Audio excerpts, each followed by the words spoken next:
Earlier this year, composer Andrew List reached out to the OI Publications Office to ask permission to use translations from one of our SAOC series volumes that's Studies in Oriental Civilizations. It was volume 37, The Book of the Dead, or Going Forth by Day, translated by Thomas George Allen.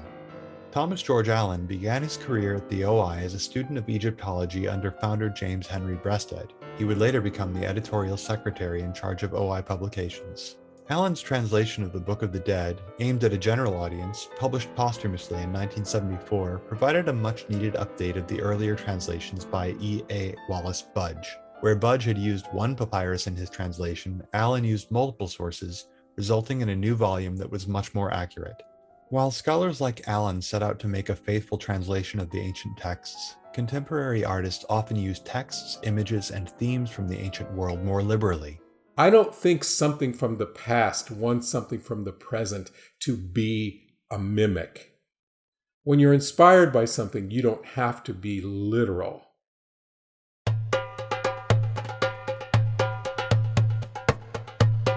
Welcome to the OI podcast. I'm your host, Steve Townsend, and I thought it had to be a hoax. It had to be a hoax. It must have been scary for people.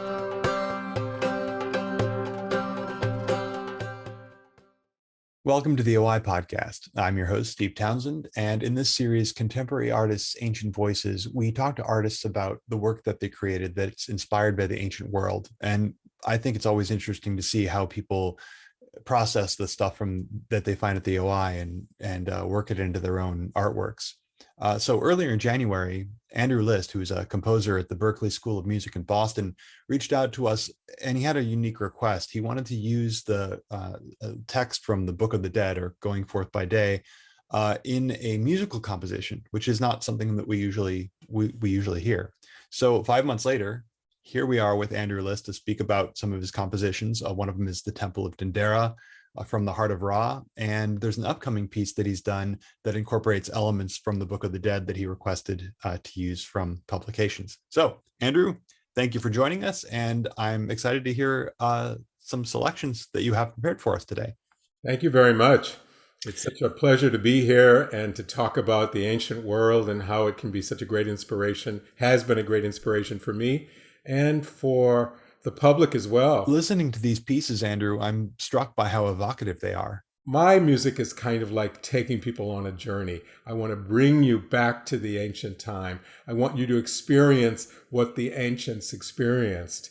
And when you hear the words, hopefully I did it in a very musical and kind of expressive way that puts you in a little mini trance in a positive way of, like becoming a guinea fowl, becoming a hawk. And what's that like? And the spirit is soaring. So the words are very, very expressive and very picturesque.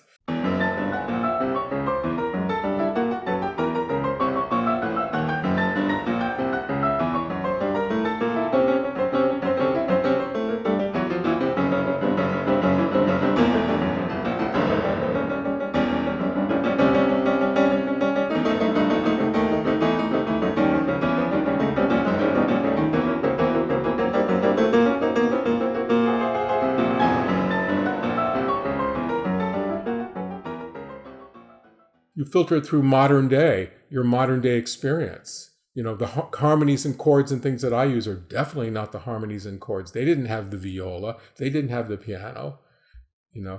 They had singers for definite. But it's all just part of it's like, a creative license to be able to make the music sound the way the piece is inspired. You spoke to me earlier about a recent trip you took to Egypt, and I can completely imagine how seeing the temples and the landscape would inspire you, as they've inspired artists for centuries. Seeing the Temple of Luxor, which is absolutely massive. I mean, when they built these temples, and we're not talking about small churches, the whole idea was they built these things to last forever. And you see the wonderful, wonderful hieroglyphs, and if you look up, there's still paint, and the whole things were painted. Now a lot of the paint is worn off after 3,000 or 4,000 years, but everything was painted. The Temple of Saqqara, which was one of the most magical places. Going to the tombs, Valley of the Kings was very, very inspirational. And I felt like I was walking on hollow ground. That's how I felt. Before we listen to more of your music and step onto that hallowed ground, I want to talk a little bit about the piece that you're currently working on, the Going Forth by Day. And in it, you use texts from the Book of the Dead that were translated from Thomas George Allen. This is part of a 4-part series of works inspired by ancient Egypt that I've written. And this is the culminating one. It's actually for countertenor, which is a very high voice, viola and piano. And it's a kind of a song cycle based on text from the Book of the Dead. There are 8 songs that last around, it's almost finished, around 20 minutes. And using these different texts to kind of create a magical world of the underworld and what the soul would experience, and bring it to life for the modern day listener. The Book of the Dead is a really big volume. I used 8 texts, but they're very interesting, very colorful. One of them is called A Spell for Breathing Air. O Atu, mayest thou give me thy refreshing breath that is in thy nose. It is I who occupy the great seat at the midst of Hermopolis.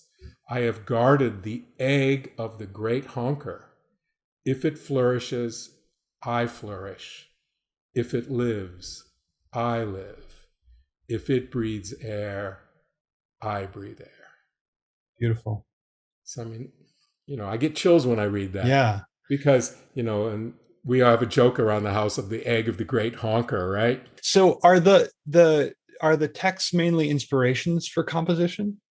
Yes, the text, it's more, like the lyrics. But the thing is, these are spells that are supposed to be read by the departed. And I did a ton of research trying to find it. And Richard Bruce Parkinson, who is an amazing Egyptologist from Oxford, he's the one that helped me and guided me. I got all of his books. I read many, many other readings that he recommended. And finally, we got to the Book of the Dead. And he's the one that suggested I use the Thomas George Allen, which is supposed to be the ultimate, the best translation. And that's why I reached out to the Oriental Institute. So, think of it more like, you're not it's like going into a kind of, you open the door, you sit in a concert hall, and you get transported back, letting the music transport you back. And it's also can be entertainment. I can't tell people what to feel and think and hear, but to hear the great words and these ancient words that hardly anybody has ever read or heard. Remember, these words were not for human, humans didn't read these things. The departed soul would read them. One of the things that inspired me a lot, I'm a bird watcher and I love birds, but there's a lot of things about assuming forms of a swallow. One of those, I am a swallow, I am a swallow, I am yon scorpion, daughter of Ra. O gods, how fragrant is your odor, the flame that ascended from the horizon. When you hear these words or read them aloud in English, does it in any way factor into the rhythms of the compositions you create? Oh, yeah. Do you ever feel like something gets lost in translation? We have to let go of the idea that we're going to set them in ancient Egyptian. First of all, there are probably very few people in the world who really can speak it fluently and have the right rhythm. And what a word meant 500 years ago can have a different inflection or a different meaning now. Look at the word gay, for example. Look at in just the way people used language and how English or any language has evolved. Medieval French is quite different than French of today. I'm not an expert at that, but I know that things are different. So anyway, of course, the rhythm of the words has a lot to do with the way you would set a poem. If I was setting poetry, when I did a bird song cycle with this amazing poet, Mary Pinard, and she wrote 12 poems for me. She actually wrote 20 poems on birds, and we did a whole cycle of birds with poetry and music and called On the Wing. Well, anyway, I use the rhythm of the words. I use the imagery. It's all the imagery. It's, what the words bring you. So that's why it's so important to get the right text. As I combed through the Book of the Dead, I had to really find something that spoke to me. And then if the poetry is not poetic, and sometimes it's a little bit more like a spell or a little bit more like a hymn to the gods, that doesn't always inspire. It doesn't always inspire me. So I need things about scorpions. I need things about becoming a lapwing. I am passed by the king's house. It is a lapwing that brought me there.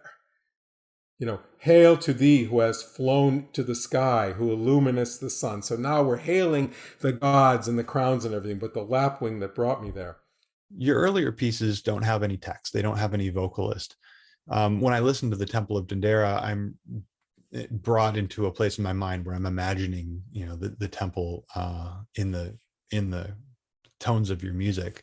Were the pieces, when you made them, were they more inspired by images or your travels? One of the things that fascinated me, just to start off, was that there was actually a real Egyptian zodiac. And in the Temple of Dendera, it's this huge round disc that has the Egyptian gods. It was from 50 BC, so they knew exactly when it was because of the position of the stars, and a lot of astronomy is based on this. We heard some pieces from the Temple of Dendera earlier, and I want to play some of these for our listeners. These 12 etudes are all inspired by the Dendera zodiac, and as I understand it, each one of these pieces is a character portrait of an Egyptian god. I really got into the personalities of the gods. I did a lot of study, and I wanted to kind of really bring their personality and their energy forth. There's a kind of a little bit of a pattern that goes with it.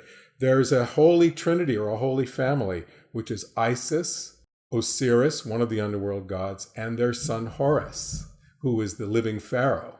So that makes a group. There are two underworld gods. There's Anubis, who is the god of mummification, and there's Sphinx. And then there's, interesting, the Hathor. The Dendera is the temple of Hathor, what I consider the goddess of love. I think I just went into my magical place.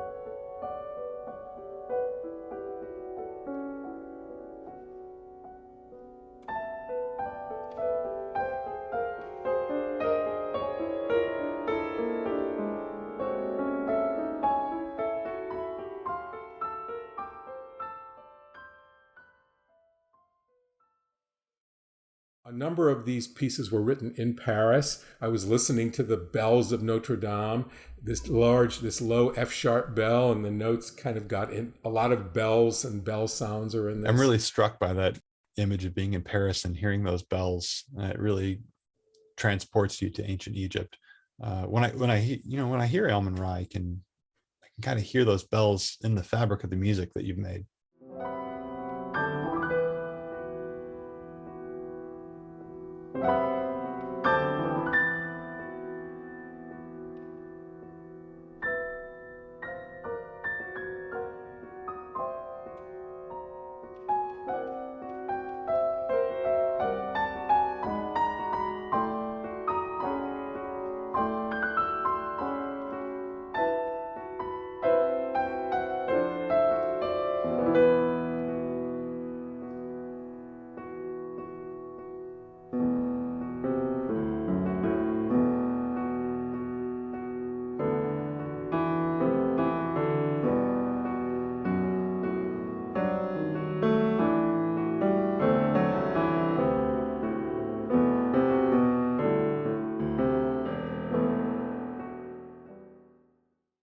Sekhmet, which we played earlier, and something like Wajet are filled with jazz-like rhythm, and they're very different from the tracks of Amun-Ra and Hathor. So when we were talking earlier, you said that it wasn't just the ancient gods that inspired you to make these unique etudes, but that you had some inspiration from your personal life as well. Each one of these pieces is dedicated to a personal friend or people that I care about. So it was a chance to make something, a piece, and the dedications are on the top of each. The idea was that they're all so different and they all offer something. The different gods will give you kind of what you need. I mean, I really like the cobra goddess is Wajet. This one's dedicated to my brother because he loves reptiles and snakes and stuff like that.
J.S. Bach wrote a piece called the Goldberg Variations. This Dendera piece is also inspired by the Goldbergs. The person who commissioned the piece, he plays the Goldbergs really, really well. And so the idea is their motives, they're actually motives and some music from the Goldberg Variations that's been kind of interdispersed in my piece.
Isis uses the motive, it's da da da da dee da da da dun dun da da da. That's Goldberg, and mine goes da da da da dee da da dee da, some kind of thing. So there are motives of the Goldberg Variations, which is one of my favorite pieces in that.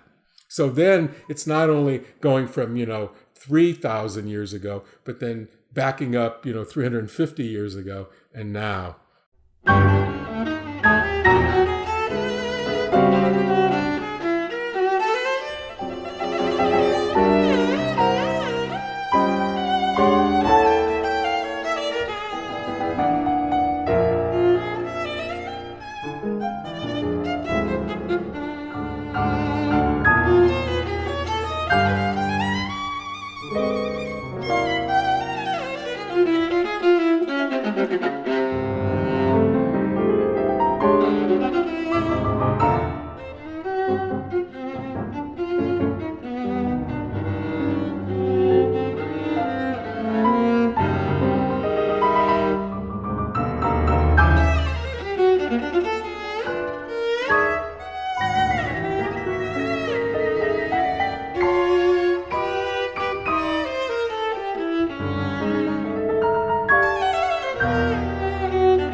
From the Heart of Ra for viola and piano is, at the end of that piece, I actually use ancient Egyptian scales. What they did was they found instruments in the tombs, and when they blew on the instruments or they restrung the harps and lyres and things like that, they could see what the scales were. And the scales have nothing to do with the Arabic sounding music that you hear in Egypt today. Interesting. It's closer to what the Greeks were doing, closer to it's a much more, as we would call, a modal sound, and more like Dorian and modal. So I was able to incorporate those scales. This is also like a fantasy recreation. You have to think of it as a fantasy recreation.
By the way, music in antiquities is basically an oral tradition, not a written down tradition. There are no manuscripts.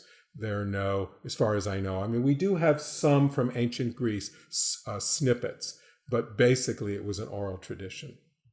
So it's up to the, it's up to the creativity and the inspiration of the person and the creativity and inspiration of the listener. The listener plays just an important role as the person who creates the music. I mean, this music is for people. It's for us to bridge, using as a kind of bridge to the ancient world. Do you think there's any responsibility to talk to the audience and say, this, this is a fantasy recreation? Do you ever preface your work saying that, or what are your thoughts on that? Well, people are inspired by nature. I can write a piece about a mountain. I don't have to be the mountain. True. I don't have to go to the mountain. I don't have to climb Mount Everest to make, I can see visuals. I can read what people say. I can watch movies. I can, part of the creation and creating has to do with inspiration and, tapping into the love energy of the universe, tapping into something bigger than yourself that kind of feeds you. I mean, when I write music, I often feel like I'm being given the ideas. I do my research, I show up for my job, but when things are going well, it's like I'm hearing what I'm supposed to be doing. I feel one with it. And I feel in some way that tapping into the antiquities, whoever the great artists of thousands, 5,000 years ago, Saqqara or this or that, they're here with me. Is there anything that connects these three pieces that we've been talking about? I mean, other than their obvious influences? Well, very interesting that you asked that, because there's actually a thread that goes through all three pieces. And it's the thread, the first piece that I wrote was the Dendera Etudes. And in one of the Etudes, Shu, I created my own ancient Egyptian melody. It's almost like I feel like I channeled this melody. I don't know if it's a true Egyptian melody or not, but it's a tune that's played on the inside of the strings of the piano. And I have a small rubber mallet that you drop on the strings, and it sounds like something from another world. Really, it does. And interestingly enough, I use that same melody in the Ra piece from the Heart of Ra for viola, and I used it also in the Going Forth by Day piece. So the thread of this ancient melody that kind of haunts me, and I did it in a way that really I felt was inspired. I never would insert something in just to do it, but it felt natural to do it. So there's, in all three of those pieces, is that ancient melody that I feel was given to me, or at least I recreated it in my own mind.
I feel honored that I was able to find just the right text and have a nice collaboration with, OI, and also making the piece.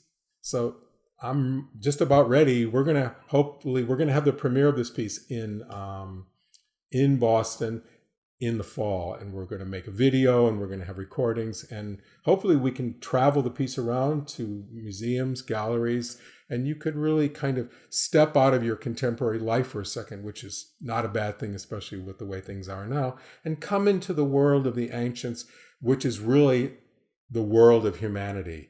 Just because something lasted long ago doesn't mean it isn't part of what's happening today. It's still on the thread of humanity.